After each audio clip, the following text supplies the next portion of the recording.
Assalamualaikum warahmatullahi wabarakatuh. Salam sejahtera untuk kita semua. Baik, saya akan menjelaskan laporan hasil observasi bisnis komunikasi dosen Ratih Anggoro Wilis dan dari saya prepared by Taufik Hidayat.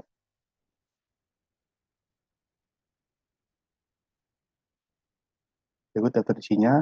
Yang pertama ada gambaran pola, kedua komunikasi, ketiga struktur organisasi, keempat hasil analisa, kelima kesimpulan dan saran, dan terakhir lampiran. Baik, di sini ada gambaran singkat perusahaan dalam 3 dinas residences merupakan kawasan hunian yang beralamat di Jalan Pegangsaan 2 nomor 3 RT 1 sampai 5 RW 27 Kelapa Gading Jakarta Utara dengan kode pos 14250. Kontak bisnya di Badan Pengelola atau Property of Management dengan nomor telepon 021 4682 4221. Kontak with use dari PT Prima Buana Nusa, support by Inner City Management.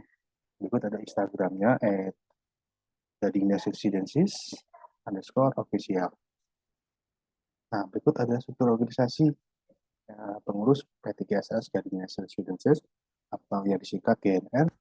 Nomor 1 Bapak Edison sebagai ketua pengurus, kedua Ibu Iren Yunita Putri itu selaku sekretaris pengurus, ketiga Bapak Karyadi Luis selaku bendahara pengurus, keempat Bu Wihartuti selaku anggota, kelima Bapak Panjang selaku anggota, yang keenam Bapak Abdul Wataha selaku anggota, Bapak Martin Luther Fox selaku anggota, Bapak Setia selaku anggota, dan Bapak Priyo Susilo selaku anggota.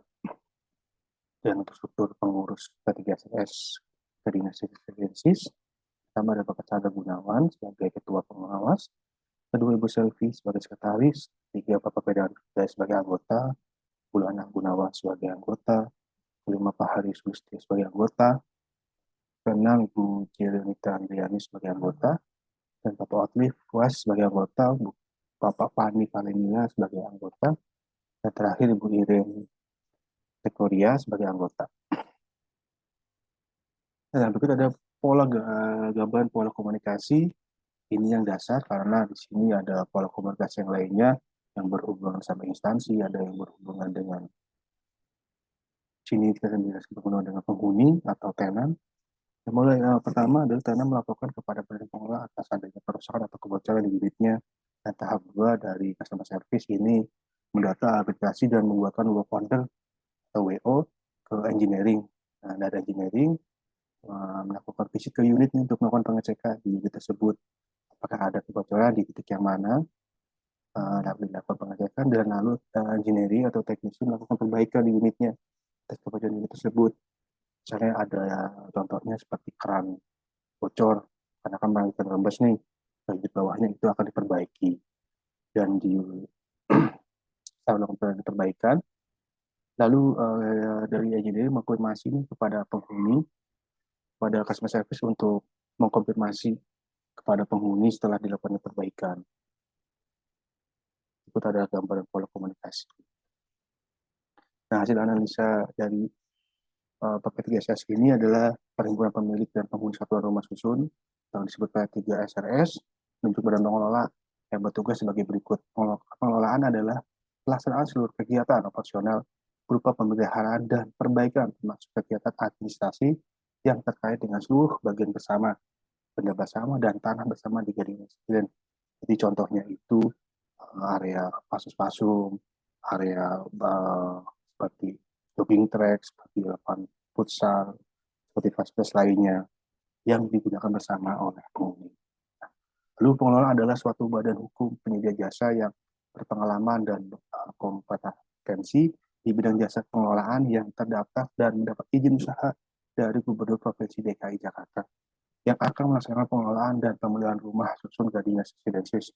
Dan ini pengelolaan ini ditunjuk oleh P3SS untuk mengelola bagian bersama. Jadi kesimpulan dan sarannya, berdasarkan hasil penelitian dan pembahasan, maka dapat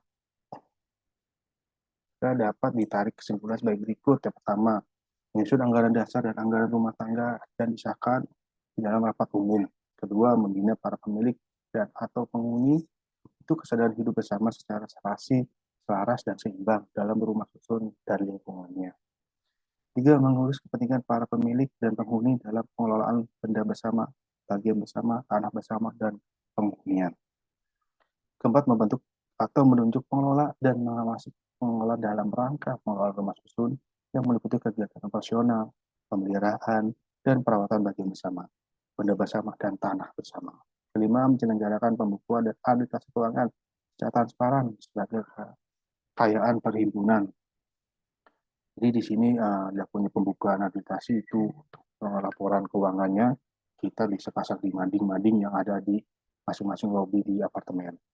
Dan keenam, menetapkan dan menerapkan sanksi terhadap pelanggaran umum terhadap penyelenggaraan rumah susun sebagaimana yang telah ditetapkan dalam anggaran dasar dan anggaran rumah tangga perhimpunan.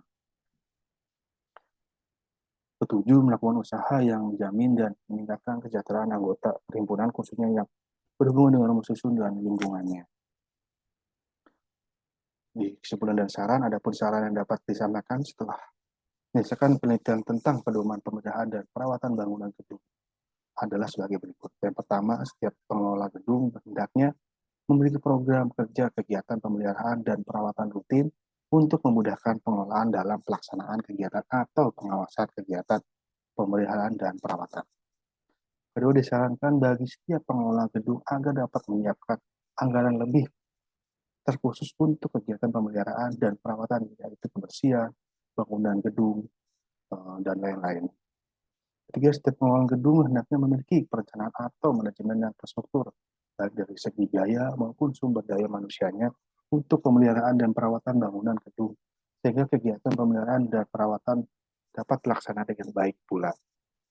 Jadi intinya di sini adalah di badan pengelola itu agar tenan itu puas tinggal di sini, memiliki nilai value juga di hunian, misalkan dia disewakan untuk investasi.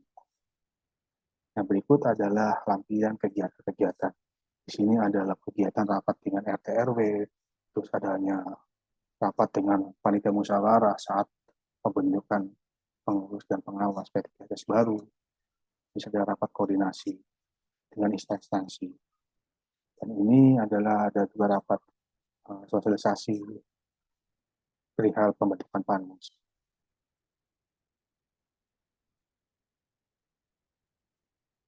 Ini ada lampiran saat pembentukan panitia musyawarah, pembentukan pengurus dan pengawas. Di sini dilakukan di tanggal 7 Juli 2023.